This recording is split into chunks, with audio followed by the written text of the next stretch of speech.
Hey guys, welcome back to the channel. This is part two on the testing and findings on A&E. Um, Let me just get the A&E Marine in Canada. Yeah, they're from Canada, British Columbia, Canada. Yeah, this is Ryan's computer. Um, it has a lot of damage. So I have now the computer here. I want to show you that. Yeah, I removed all these not jumper, all these gel, and all of these jumper wires are just were just floating in there. Some were just barely touching. And yes, that's definitely why we have multiple situations going on in the computer. I do when I stress these jumpers, I go not too easy on it because if it's about to break, it has to break. That's what it's here for. The one on the other side, they're perfect.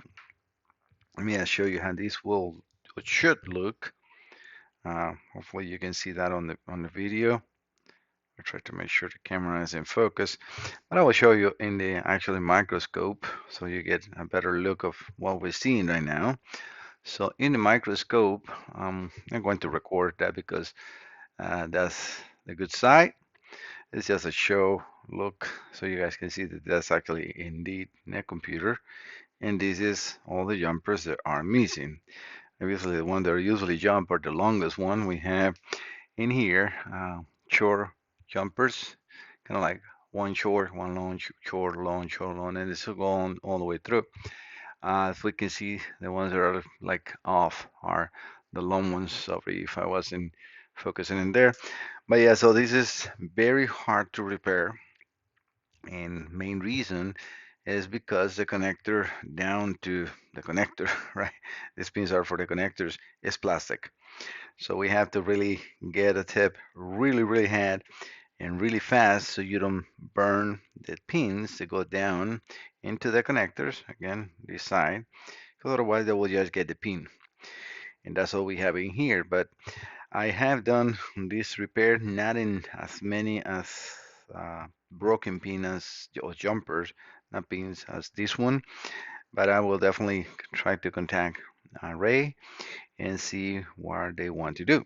These computers are pretty much obsolete and hard to get and very expensive when somebody has them.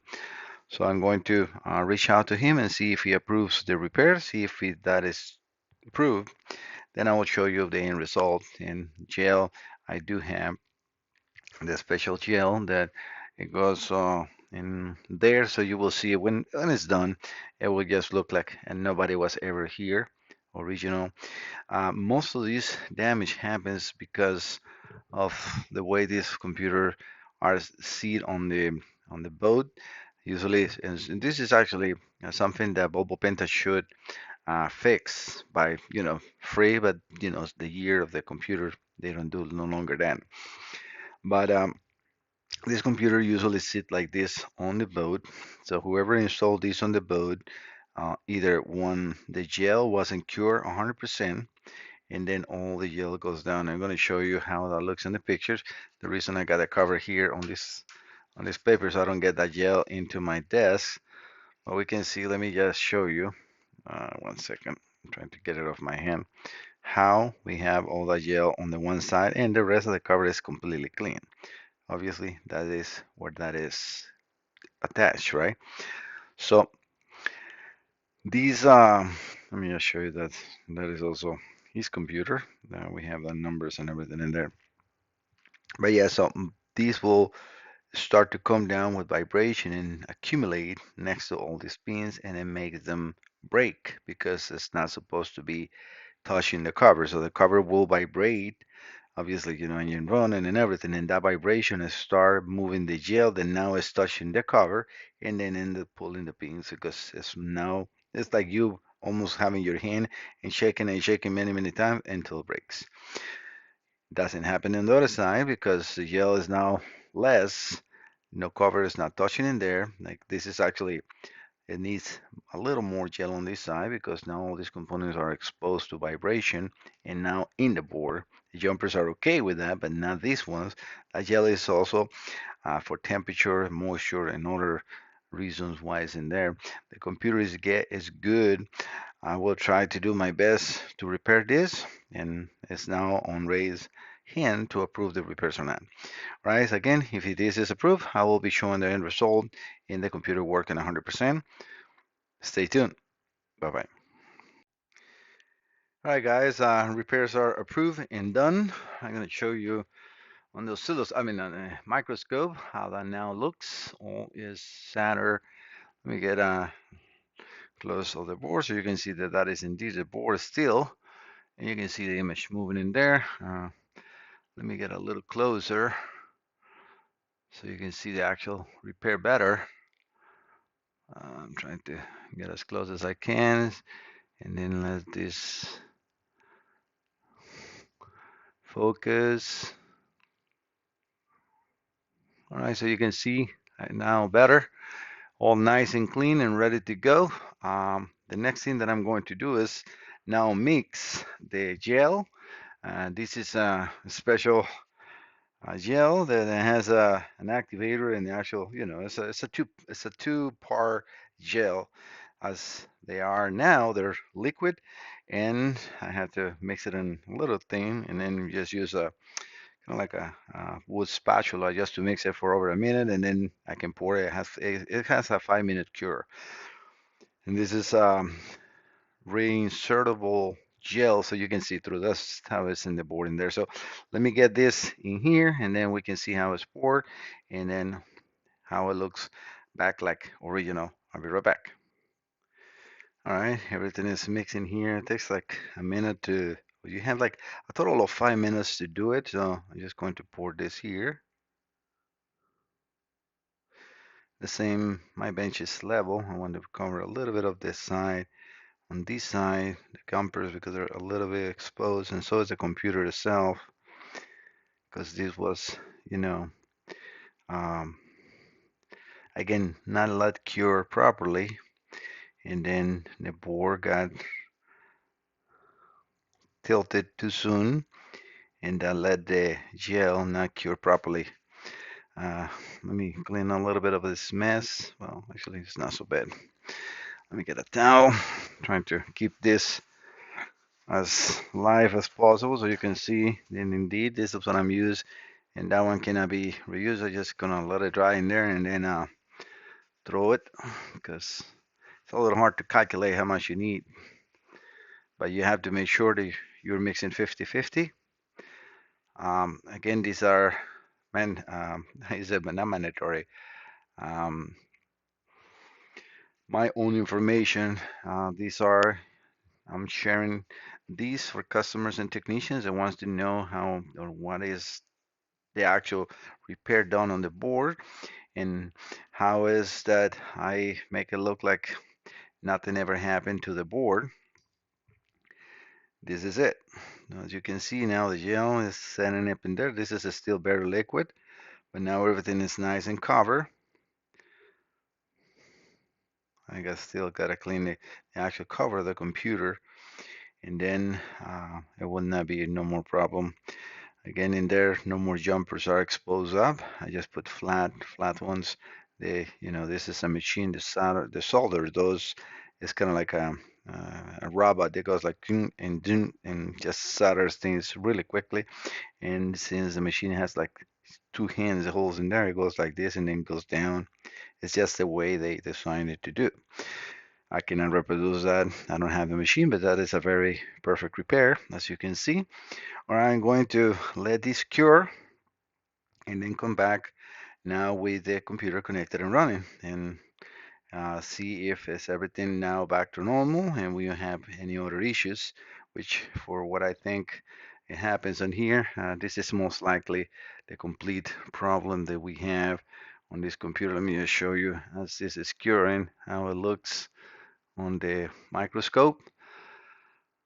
Yeah, as you can see, that's the side where I did the repair. It looks pretty good, and everything is going to be covered. I will protect for temperature, because this is also is a not conductive temperature moisture protection for the board, and that's why these computers last so long. All right, guys, I'll be right back with again the computer connected and running, and we'll see how it goes. All right, guys, everything is working 100%. I'm very happy with the repairs. This is actually very satisfactory as a technician, as a repair facility to have a module that somebody else deem as bad. And lucky on this one because he's not even touched it because I have, modules that have been in somebody else's and when they get here, it's just too late. They have destroyed the board and it's nothing I can do. Not the case in here. I want to show you that now I have the two injectors. Again, let me just bring this a little higher, the notes. We got the same thing. Blue channel is injector A. It's actually, this is backwards. This is injector B. And then injector A. That's how it's on this computer because remember the folder we had was in injector B, not in injector A. So my notes are correct. But yeah, now we have blue channel, red channel. We have now the coil, the fuel pump driver is now pulling down to 700 or 500. That's a little hard to say, like 530, not 900. So it's looking a lot better. So the IX is completely operational. And at first I was only getting activation in one. Let me just try to change the RPM. Yeah, no, so there's it's still the same. Perfect. So we have that in there. The IX is working fully functional. We got, as you can see, more injection in. We got the two channels in here, 2.9 and 2.9. I can change the map, and that's going to change also how much is the injection happening on respect of what the map sensor values are. We got zero fault codes, and this is nice because the computer is running. It's nothing to erase. In this computer, there's no read codes. If there's no code, the only thing you can do is erase them. But yeah, we can see here. I'm trying to, come on. Oh, entire screen. We got zero trouble codes. We got RPMs. It's around 2500 RPM, 2400 RPM. And that is perfect. Injector, we can see the injector in bank A, the injection on band A, and the injector on band B. They're both agreeing. So this is excellent news. We got the same thing on both of my, oscilloscope and everything is agreeing 100%. The milliseconds compared to here to there, they're a little different. I can actually read that here just to see who is more close to the reality. So I'm going to stop the capture so we can measure this. Close enough, right? So we got 4.4. So that is correct. This is showing 3.6. My simulator is actually right in the money. But this is what the computer is supplying, and that's not abnormal because again, this is not the same as an injector. Even though it's a simulator, it's a good simulator, it's not perfect signals as in the boat. All right, guys. So again, this is A&E Marine in Canada. Bob from MEFI, BURN. I should just say his name, but if you don't know what you're doing, I mean, don't say things that you don't do. If you're not repairing computers, don't say customers that you are. Tell them that you just do calibrations. That will not let you down. That will not make you look like a liar and that you're stealing money from people. I don't do like I can show you multiple emails from customers requesting, do you do calibrations? No, I don't. Not on Volvo Penta because I don't have it. I don't do it. I wish I can because I can get the full service to the customers.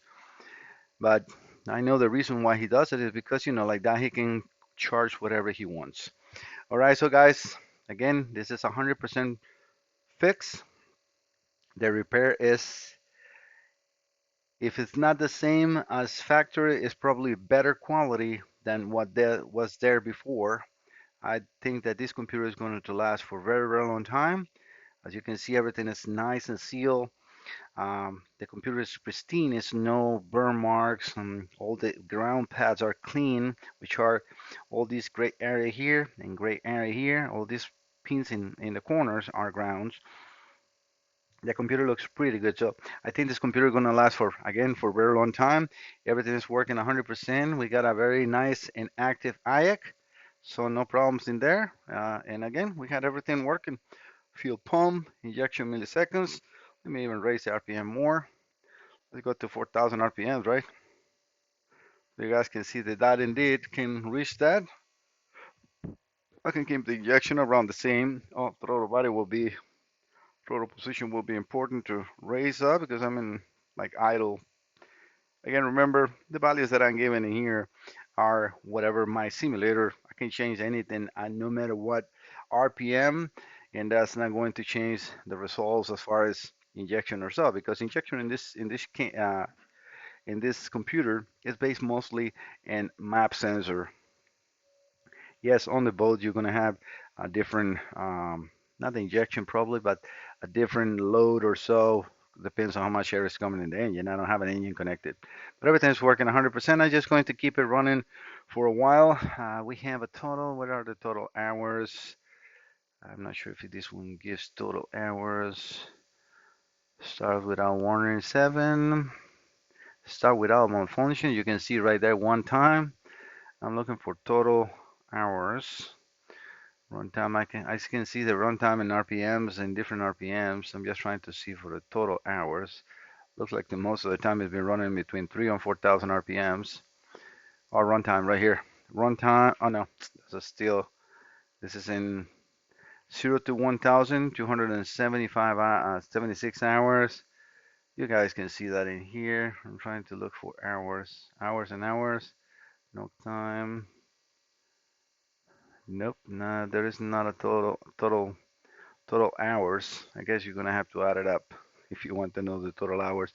I'm just looking at that because usually on the old MEFIs, they tell you the runtime in minutes and then the runtime, the total runtime of the computer. I guess not in this one. But yeah, everything is working good. Again, I'm just going to keep it running for probably an hour, but this is a good to go. So if you have a MEFI computer and you need, or any marine computer, and you need to get a repair, just contact me. I'm going to put the email and the address in here. Sorry, my web address in here. You can get in there my telephone and my address so you can ship it to me, but please contact me first so we can talk about, what your concerns are. I do request to have a diagnostic report so I can focus into an area specific and I'm not wasting time checking something that is not even bad. Not that I don't run fully a test on the computer, but I can focus my time in repairs. All right. Well, guys, same thing for automotive vehicles. I do repair clusters and automotive computers and most brands. So if you have anything that you need to repair, please reach out. Again, I'm going to put the um, web address, my website, my email, so you guys can contact me. I'm going to probably put them in the screen and also on the link in the description for those that wants to just see it in there. Thank you so much for visiting the channel. Thank you, Ryan, for giving me a chance to work with you and repair this computer. I know that you're going to have a happy customer. Thank you all for watching the video. See you next time. Bye bye.